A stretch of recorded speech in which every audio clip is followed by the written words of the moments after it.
I wonder if JDG this time maybe would feel more comfortable going towards a Kalista pick, because game one, they banned out the Renata. This time around, taking away the Aphelios instead of that pick could maybe set up for one of these bot lanes, or just are we just going to default? Are we going to default back to the Ezreal that we always get? It wouldn't be a first pick coming out for JDG in the Ezreal, but just seeing Hope consistently go towards that pick. And another one that's left open. I forgot, game two, this was banned away, but game one, Ultra Prime, thinking they couldn't take this away, do go for it. Also leaving up the Ahri, another pick that JDG hovered, is something that Yagao loves to pick, and it's been Ultra Prime's most banned champion. Cryin clearly not having confidence going up against the Ahri. This is what I want to see. Please lock it in. I want to see the gauntlet throw down for top lane, right? Like, we've seen such different iterations for top lane. This is where I want to see 369 and Zoom really go at it on even ground, see what happens, see who comes out on top, who wins the Thunderdome. But we'll get the Trundle for now for Ultra Prime. Yeah, going for the Trundle straight away with the fact that we have our 3 highest priority junglers off the table could once again set up for kind of the kiting style to come through. Trundle, of course, really strong early skirmisher as well, so can see that come through for Hacker. And now I'm curious to see where JDG go with jungle pick, considering the fact that we've already gotten through, you know, kind of our S and A tier list of junglers. Why are JDG doing this to us? I love that they're just going down the list, you know, one at a time, all the way down. But I exclaimed because we do get Gwen versus GP, 369 versus Zoom, respectfully. And JDG now double locking in their final first phase picks in the Graves and the Ahri. So we got the highest priority top and mid lane champions picked up. Also, Yagao's most played this split by far.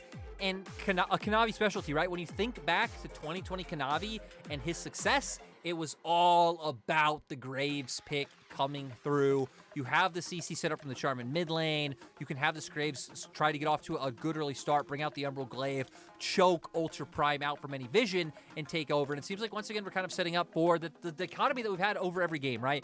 Where one team seems to lean heavily into some more scaling-oriented picks, like the Azirs, like the Gangplanks, the Trundle, to where the opposite side leans into more playing with tempo, looking for picks, trying to just outpace the enemy side. And typically, the team that has gone to outpace the opposing side has been the one to win so far in this series. Very true. We get into the phase 2 of bans, though, and we get the Kalista ban from Ultra Prime, so focusing that. I loved how we started off the series by Ultra Prime banning away a lot of supports, and especially the Enchanters.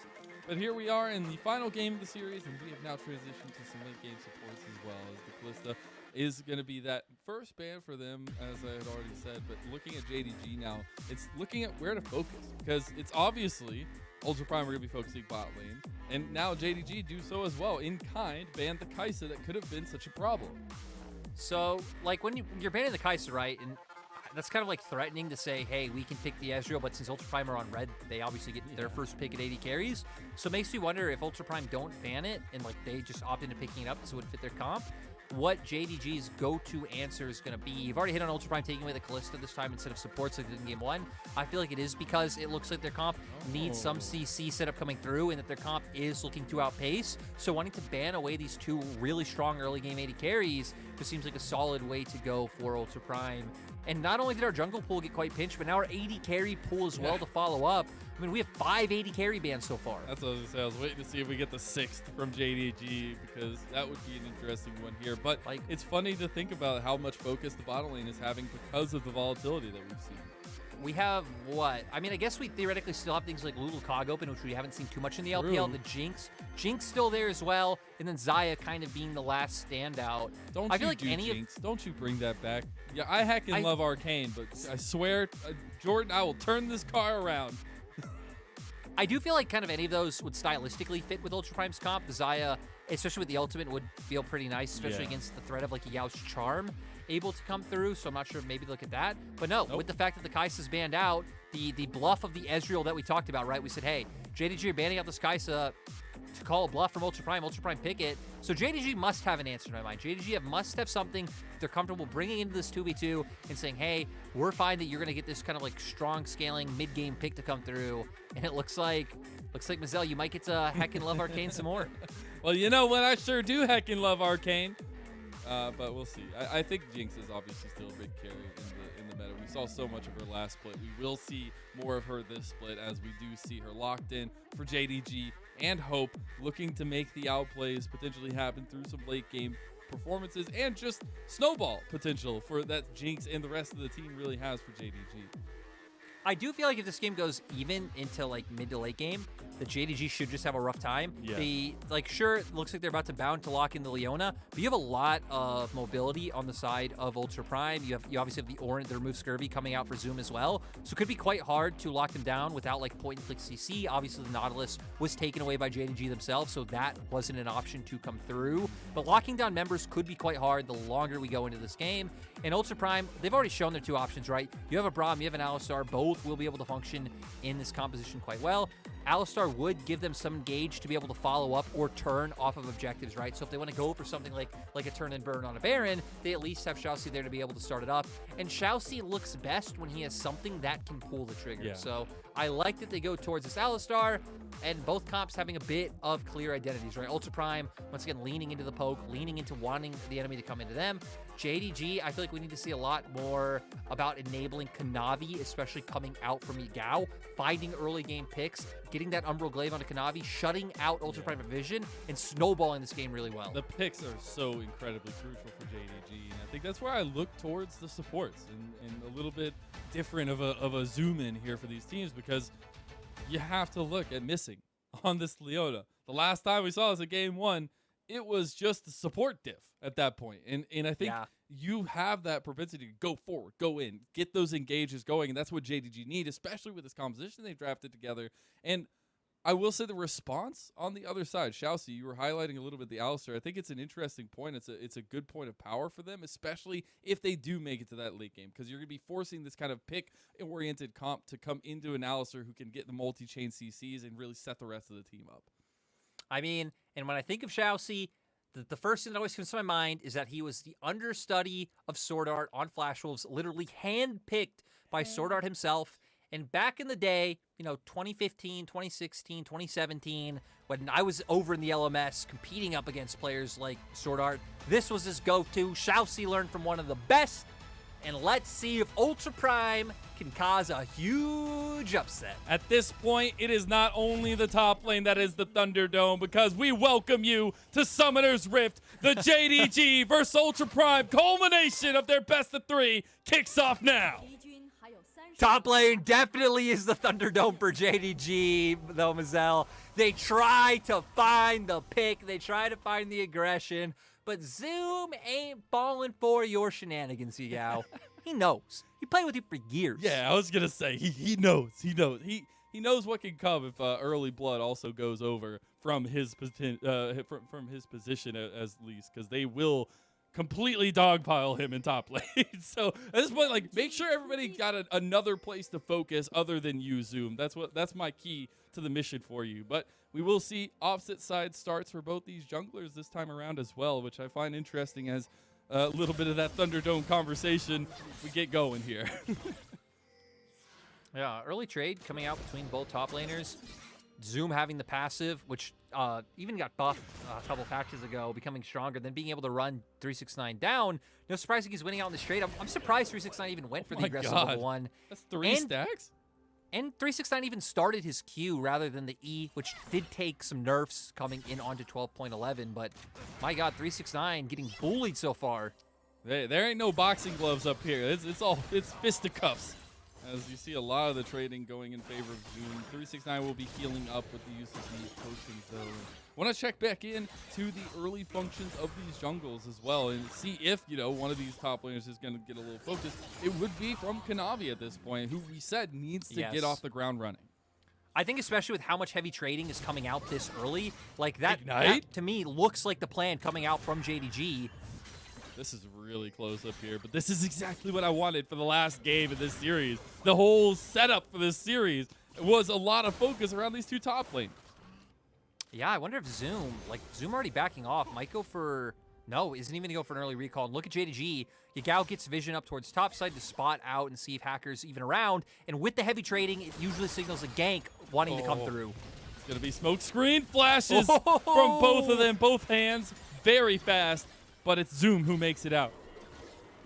Yeah, I think Kanavi could have just kind of played off the threat of the smoke screen, kept walking forward, and expected Zoom to go for the flash, but I mean, you got to look for it, right? There's a potential world where you flash, he doesn't, you just get the kill instantly, or he flashes late. So I respect the try coming out from Kanavi, and now that you've burned Zoom's flash, it makes him an easy target for a repeat gank.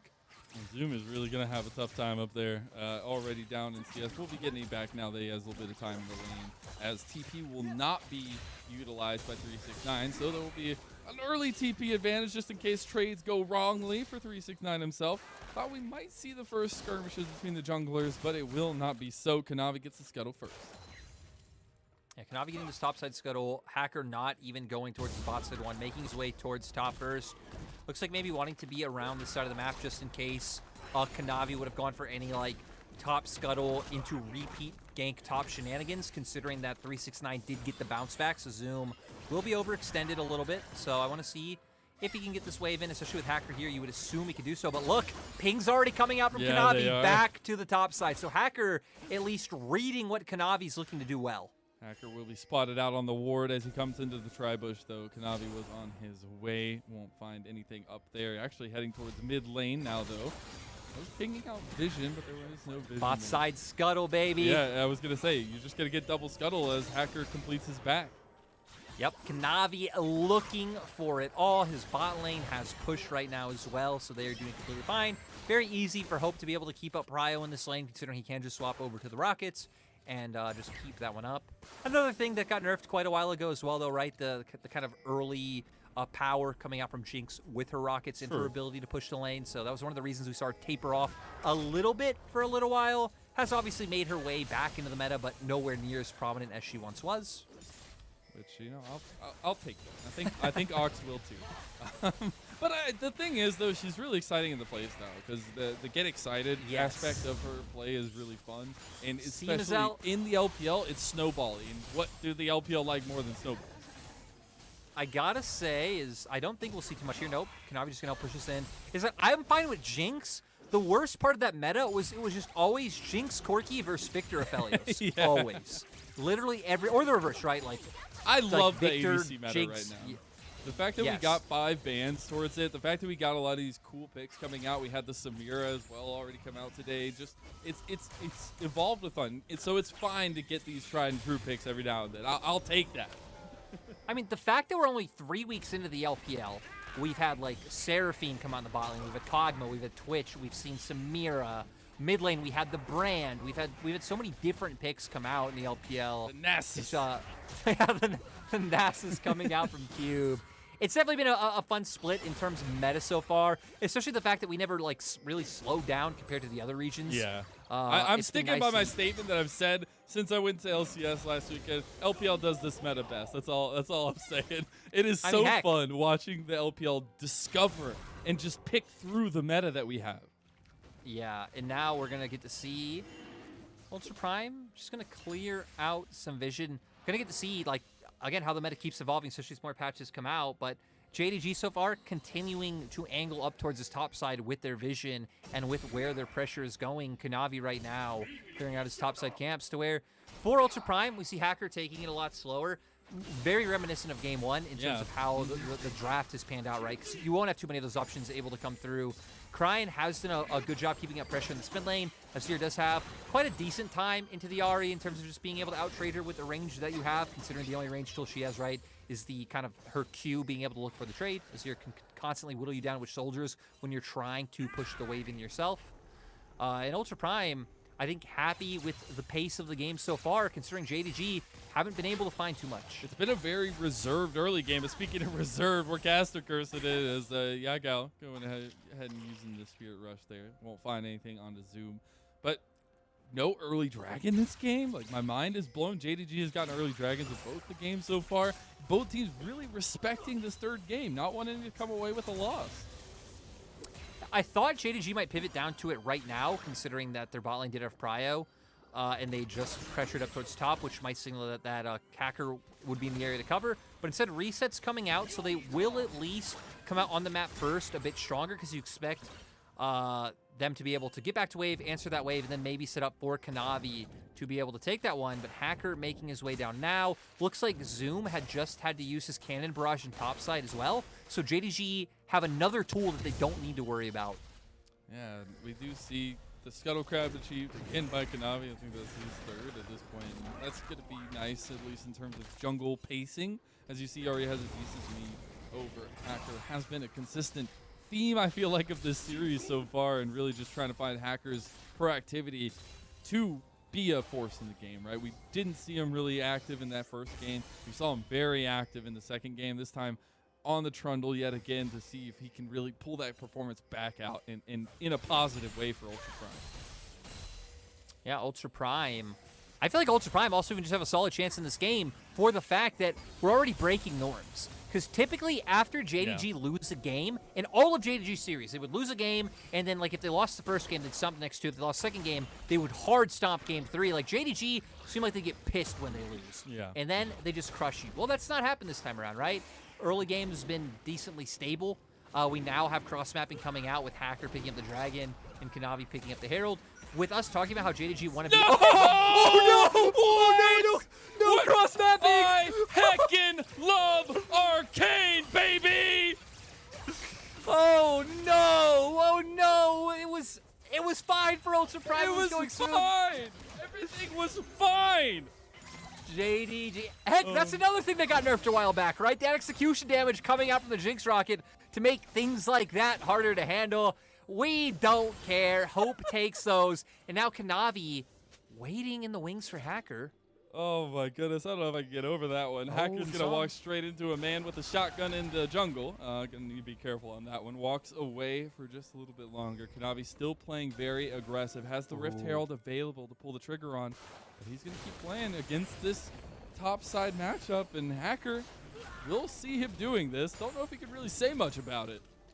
But look at the minimap, right? We have Yagao, who's actually the one hovering up towards top side, and Cryin just having to accept is kind of leaning down towards spot. Maybe I'm not sure, maybe he picked up some honey fruit or something, but still kind of allowing Yagao to roam up and cover anytime he wants. And Kanavi staying up towards that top side of the jungle, trying to clear out some of this vision so we can... wait! The Emperor's Divide. Hacker was clearing the ward, but Cryin was trying to set him up there.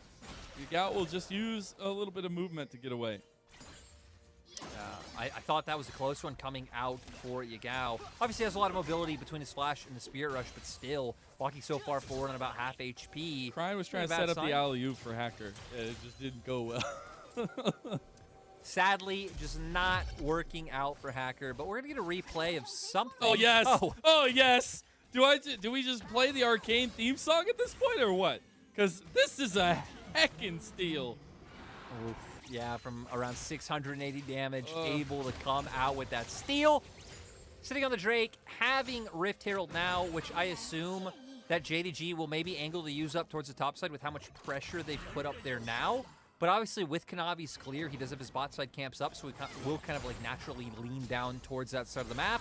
If he feels like Hope is the big carry that he needs to set up, and heck, even in terms of his call, Hope very close to stacking that one, getting that one finished. So we'll have a nice injection of gold if Kanavi decides to give him Rift Herald on top of that. And it looks like the path is going to lean out that way, right? And I think that's a huge part to JDG at this point, is getting and hoping that Hope gets ahead at this point. Ooh, Mazel, you know what I noticed again? What? Do you remember the thing that made you the most angry in game 1? Yes. Do you actually? I think so. Jungle difference, right? Yes. And look where we are. I called it out earlier. You were like, "No, it's not the same. It's not the same. It's only 10. It's fine. Everything's fine. Everything's fine." No, that was game 2, Mazel. No, Mazel, the Knight's been so long. Your memory's getting mixed up. But the fact that we see this again in the third game, where we're getting this iteration of Kanavi just continuously finding little advantages in the jungle to make sure he stays a step ahead of Hacker. It's so dominant because this leads to JDG having control of the map. They already stole the dragon. They already got the Rift Herald. They've had 100% control. And look, right, to where about a minute ago, maybe 2 minutes ago, we had a nice vision line down for Ultra Prime is 369. He is overextended a little bit, but he is a Gwen. Oh my God! Snip, I guess. Needlework at the last second hits Hacker as well, and he has to get away. We do not doubt 369 in this game. This is not game 2. even denying the recall to come through. And Ooh, let's see JDG it. do decide to give plate gold over to Hope, who has finished stacking his skull and might even look for the dive as well. Nice little headbutt. Kanavi's going straight for Elk. He knows where the prize lies, and it's a big old buck named Elk. He does take him down. Shotgun at the ready. Goes straight for the cow. He's going hunting in the wildlife season tonight. ShiauC is going to go down again. This one goes to Hope. The gun's ablazing. Yagao comes over. Flash charm, and that'll be doom for Ultra Prime. Quick 3-shot. Beautiful play coming out from JDG to set that one up. They see Hacker topside. 369, 1v2 stops Zoom from getting his recall, and it allows JDG to go for this play knowing where everyone is on the bottom half of the map. They get a turret. They get kills. Dude, they get the jungle. They're taking everything. This happens again, every Mazel. time. This literally, like, this is why I was saying the word is frustrating with JDG, because it doesn't matter. They will smash you if you give them just a little bit of a lead. Here we get to look at that dive again, but it is going all JDG's way in this third game. 369, again, pulling pressure up towards topside, allowing Kanavi to find this pretty much solo kill in the bottom lane onto the Ezreal, and then just having the man advantage to get the numbers onto the Alistar as well. Cryin not really having the damage to follow up for now, and then Yagao, beautiful flash charm to guarantee that kill. Now we're going in 369 versus Zoom. Zoom in some trouble. The solo kill maybe coming out for 369, but it's just a little bit too quick. The flash comes out from Zoom. We'll see him back away under tower here. Still in some trouble, I would say, in this matchup, as 369 is definitely getting a little bit ahead. Taking an extra tower shot or two there, but no big deal. Dragon also was secured, and this time Ultra Prime does secure it. Yeah, my guess is that Ultra Prime secured that off the reset timing coming out from JDG, right? JDG backed right after they stole away the enemy jungle, and I'll pause. 369 should be fine here. He's fine. He already tried to take a 2v1. He was perfectly fine. But the big difference right now is not only the 3 kills, but the multiple lanes of CS difference. The 5K gold. The 5K gold that has developed, and the map control, right? I think that's super huge to point out the fact that we are seeing big CS differentials in jungle, in top. We're seeing just, I guess, mechanical differences in bottom. As Missing and Yagao are going to find Cryin. He tries Emperor's Divide. Zenith Blade actually missing there. That was huge. The Solar Flare does not miss because it comes from the heavens. And Cryin trying to get out of this one, but he will not. And that is a big kill. Yagao getting it. Top lane. Throw up them 9s, baby. Winning both sides of the map as JDG right now. Hope can just answer waves from afar. Gonna have to be careful, though, with hackers starting to come over. You're getting your wish at this point, though, Lyric. You said, JDG always do it. They come out, they lose, they get mad, they get pissed. They come out and smash their opponent. Well, here we are, 16 minutes in now. It's a 7,000 gold lead, and there doesn't feel like anything that Ultra Prime can do. No, there definitely doesn't. I mean, especially at this point in the game, right? I mean, we can talk about things like scaling, them coming back online, but when you are this far down early on, everything on the maps is JDG's because they will just have like pure item advantages over you. They'll be able to guarantee pressure and things like mid and top and look for plays like this where they can rotate first, as Zoom getting absolutely bullied by his former team. Let's take a step back and remember that he asked nicely, like, please don't gank me too much. I hope they don't come top too much. They didn't listen. They didn't. I hope the Yagao sends him a really nice message after this. And just checks in on him. Or says hi in a nice way. Because they're coming back. It's Backstreet Boys because they're back here again. Zoom is in some trouble here. And unfortunately, he will bite the dust for yet another time against his former team. It's 369 picking it up yet again. 2-0. Now, instead of talking about what we just saw, right, I want to highlight the fact that, right, JDG are 4-0, but they are not one of the teams who, you're like, oh, they've had an easy schedule so far. Because 2 of their wins consist of top esports and EDG. Yeah. EDG, who they beat pretty dominantly. It was a 2-0 win. Maybe it was a bit back and forth early, but still able to close it out. Their other wins, LGD and OMG. OMG, of course, being able to find a win today against LNG, so another feat that I don't think can be easily scoffed at. And today, beating a team we expect to end middle of the pack in Ultra Prime. So JDG's resume so far this split has a nice spread of like top, middle, and bottom tier teams. That's where I want to go back to the conversation that we started earlier about, you get one round robin for the LPL, a lot different than other leagues around the world.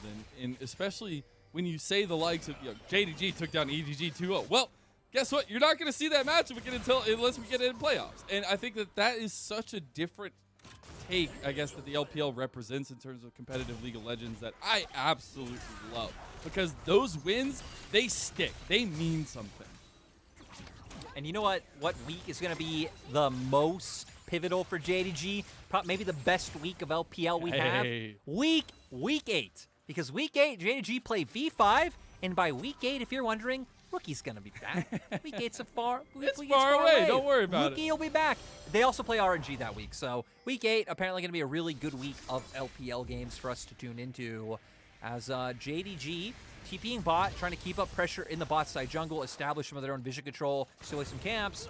And this should just end up being a second dragon that is free for JDG. But hey, we have a Rift Herald. We do. Why not look for a play mid first? Yeah, I mean, they could kind of choose what they want here. 30 seconds for that dragon, as you said. They're going to be playing a little bit farther up here. Yagao moving here as well. True Shot Barrage comes out. But dragon still coming up pretty soon, though I would expect JDG might want to pull the trigger on this Rift Herald beforehand. Maybe they also just decide to save it and further extend their lead. 369 looking to further extend his lead as he almost just solo kills Zoom 1v1 under tower. It's close, the collateral but ShiauC damage. now. He tried to snipe out Elk there, but doesn't get it. Hope does not have the Super Mega Death Rocket. Rift Herald finally used there in the mid lane. That'll get the outer tower. Yeah, so they're going to be able to secure this one. They could take outer turret. If anyone overstays, if you go off on a side fishing for picks, they can try and find that. If not, you can pivot down for that dragon if they so choose. But no, JDG.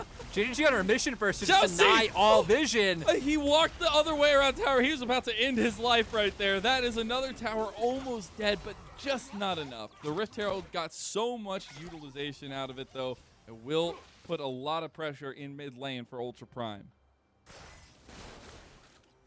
So for Ultra Prime, still keep it at a steady pace of being behind Mazel. We like that. We like that consistency. It's not the steady pace that you want. I mean, they're almost 10,000 gold in the deficit right now. I remember we talked about this before, right? But when Kelsey said, like, you call teams or players consistent just because, like, pretty much a nicer way to say that, right? And that was Ultra Prime this game. Ultra Prime's not a bad team. Ultra Prime had a bad game. And, I mean, that's my way out from now on, by the way. You always hate all my positivity. Well, now there you go. I got to tick it out if I ever need to use some positivity. But Ultra Prime just trying to make it through this game at this point, right? You're getting huge item completions now across the board for JDG. 2 items for just about everybody except for missing. And they're going to keep pressing up. They got the Hextech gates to move forward if they want to. Missing. Oh, it barely misses the Zenith Blade. Kanavi's still going to What are Ultra Prime still doing up here? That's my biggest question. You knew they were coming from a mile away. Hope just comes in at the last second, takes the kill, zapping it away. True Shot Barrage comes out again, just going to do a little bit of damage. But JDG moving back towards mid lane. They want to take this tier 2, but maybe they just get some more kills because Yagao is cracked. Mega Death Rocket not going to come out. Yeah, this is what it looks like when someone's will is just utterly demolished. Ultra Prime went to the store to buy the last pack of their favorite thing of hand sanitizer. There we go, Mazel, keeping it healthy. Hand sanitizer, and JDG got it first, but Kanavi's caught out. I thought they needed to find a new microwave. They did find Kanavi, though, at the store. The Emperor's Divide comes out. Cryin goes golden, beautifully timed, but Hope is excited at this point. It's 2 kills for Elk, though, and now it turns into a 3v3 that JDG walk away from. Yeah, JDG able to get away. Hacker. Hold on, all right. Still kind of chasing him down, but when 369's around, I don't know if it's a good idea. 2 item AD carry, 2 items, actually 2 items across the board for the side of JDG. A whole item up on all their counterparts. But the thing is, Ultra Prime found a pick. Ultra Prime found a pick in a game that looks quite hopeless. So we celebrate those. Yeah. Great job, Ultra Prime. Let's go. Bring it back. Give him a round of applause there, since I can't hear any round of applause. It's still another 2 minutes and 40 seconds just about for the next dragon. Would be soul point for JDG. We've seen them do a lot of successful things when they can get that objective focus. But this is a little bit fun coming out from JDG, I feel like. Yeah, we saw Headbutt Pulverize come out from ShiauC. Cryin able to get the Emperor's Divide. Cannon Barrage layered on top of it. Beautiful. What's going on here, Luke? You got ASMR going? Is this LPL night hour? Look. We have almost a 10K gold lead in a 6-game day. I cast tomorrow in the next game. Heck, you have NA. I do too. You have NA amateur broadcast or whatever in a few hours. So this is the time where we accept that our minds are a little bit loopy. Hey. 7 a.m. and we just guess lean. what? To loop it all in. Speaking of looping, crazy is our game in the LPL. So it fits right at home, Lyric. I feel safe. I feel confident. I feel comfortable here at this time. 23.5 minutes in with a gigantic, humongous gold lead for JDG. That excitement sounded fake, and all I heard was pain in your voice as we see Hex Flash. Honestly, this is exactly what I wanted to see from JDG. If you're going to lose a game like that to Ultra Prime, you better come out swinging. If you don't, then what's going on, JDG? Yeah, JDG so far, not super comfortable turn on Baron. Looks like they might finally do it now that Ultra Prime have just been turtling up in their base for safety. Cannon Barrage about to be up for Zoom, and he has TP available as well. Look at all of the damage, but it is only going to go about half health. Missing had to get out of there, losing a decent amount of his health there. But again, Ultra Prime just trying to take baby steps out of their base, see how much they can get out of their own jungle before JDG come knocking. Well, let's remember how hard it is to engage on Ultra Prime's roster as well, right? Like you try and go in on someone, like Emperor's Divide comes out, Alistar knocks you back, Pillar separates you, there's a Cannon Barrage on top of you. Ezreal can just blink away. It's so hard when you're already pushed so far into enemy territory to really force a fight onto this Ultra Prime squad without them being even further removed from their base. So for JDG, it seems like for now they're just waiting out. I want to know how many wards we get in the Baron pit now cleared by Kanavi. Hey, look at his vision score, 103. Dude, it's so. actually insane. He almost, I feel like, I'm not going to do math on air, but he almost has more vision than everybody else on Ultra Prime. It's very close. 369 and the rest of JDG will be taking down the tier 2 tower, though, in the bottom lane. And ShiauC, I don't think you wanted to take that engage. I think you want that one back. See, there we go. The turtling doesn't work when the enemy makes mistakes. JDG mind controlling ShiauC into the play. And now for JDG, I would expect to see Elk Kanavi is maybe just back dead, off. right? Oh, it's not. It was a little bit of a side flash from Hope, but Elk gets out alive. I get the picture of the top lane, though. Cryin chasing down Yagao? He is. He's not going to find him, though. We do have Kanavi finally picking up the next dragon, so, hey, at least in 5 minutes, we will have JDG on Soul. And then guess what? Then you have big AoE lightning shocks of doom taking down the whole team. So Ultra Prime won't be able to turtle anymore. Don't look at the left side of the screen. Don't worry about it. Everything's fine. Everything's fine. Don't look at Hope's gold because that's a lot. He's almost got 13,500 gold 26 minutes in. He is working on his 4th item now, already on the 3-item spike for the Jinx.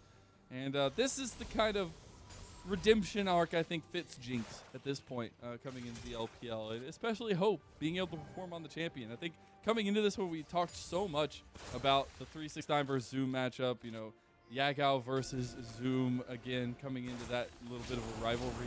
But we also said that a lot relies on the bottom lanes for these teams, especially when we go into later parts of the game. And I think Hope and Missing are a perfect example of a lot of adaptation and a lot of growth that you can see physically between two players. Oh, Kanavi canceling his back, but you're right. A lot of growth coming out on their side.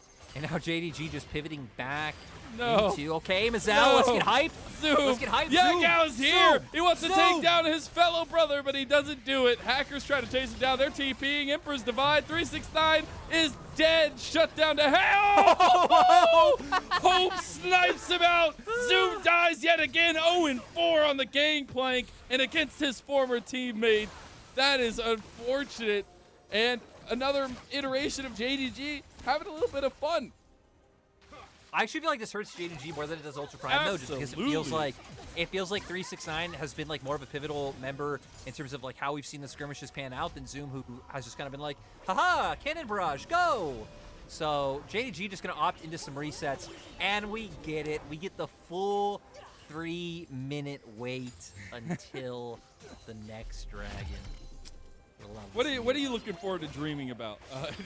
But it's Zoom that's going to be looking forward to not being in this series any longer, as it's been very unfortunate. But it's been a clear focus towards top side, towards this matchup, and especially getting 369 the gold. But Hope comes in every time, taking the kills, taking the gold, rightfully so. 5-0-2 on the Jinx. So right now, Ultra Prime have 2 ultimates that aren't up. Hackers might be up double very shortly, but no cannon barrage to come through. Let's see, TP now coming in. It's a little bit late. They want to get in there, but it's the turnaround after the Baron that you got to watch out for. The Smite trying to heal Hacker, and it's Cryin on the back line that gets actually a decent amount of damage. Will find the kill to missing, but it's still a massive gold difference here, and Yagao is just chasing down Elk. Elk's actually doing a nice job. Oh, he's dead. And Hacker's going to die too. Yagao is making it happen here. Maybe he can kill Zoom one more time, as that's a double kill for the JDG mid laner. Oh, he wants it. Oh, he doesn't get it, no. Kanavi is like, oh, I'm going to get you. Thumbs up, let's give it. Zoom is going to walk away, though, as he is still a pretty decent Gangplank. Oh, bad, not too shabby. We'll get the little gameplay. Remember, these guys, long time friends. Exactly. These guys, this is won a title together. And what's more important, that friendship or this series? It's bond building for life. But Zoom maybe want to strengthen those bonds a little bit. Hope is going to help him, as that's huge. And another ace comes through for JDG. This has to signal the end. There is one. No, Mazel! You've got to be kidding me. It still doesn't end. You've got to be kidding net me. timers, we're 5 seconds away. Oh! Hey, he stopped 369. But this is a big reset. Cool. Yeah, huge. I mean, I guess we're going to see if we can get to a 20K gold lead. So I want to see 1K for every minute. That's my goal for the LPL. So Yagao doing a nice job charming to Everfrost to prevent them from being able to get into the Baron pit. And then ShiauC, I'm not really quite sure why he looked for the flash hit at Pulverize when no one's really able to follow up. Then 369 gets to the back end of the fight, able to clean that up. Kanavi doing huge damage onto the Azir. And we had 2 people die. Oh no, 1 person died. Only one. It was just Elk. Elk is gone. It was just Elk. Elk disappeared. He's no longer part of the party anymore. It was almost half of missing health bar gone because of that. So, you know, maybe a little bit of worth there. Zoom gets a barrel. Nice job. But we will see the inhib in mid lane fall yet again. There'll be more super minions. They still have the Baron buff for 50 seconds. This will be triple inhibs. It could just be the game, Lyric. Yeah, it looks like it will be. Right now, I mean, Hope is just popping off on this Jinx. Can Zoom find the barrel? Nope. 6-9, he's going forward. He wants to get Zoom one more time, and that'll do it. JDG moving forward to take down the Nexus. They will improve to 5-0 on the summer split, taking down Zoom, their former teammate, in dominant style. Ultra Prime surviving for a little bit longer, but it don't mean much as JDG smashed this victory 2-1. We have finally done it. We've gotten through the 6 games. That game specifically felt like JDG, you know, maybe enjoying it a little bit too much, punishing Zoom in that top lane. Overall, though, JDG keep up literally the same trend of we will go to 3 games.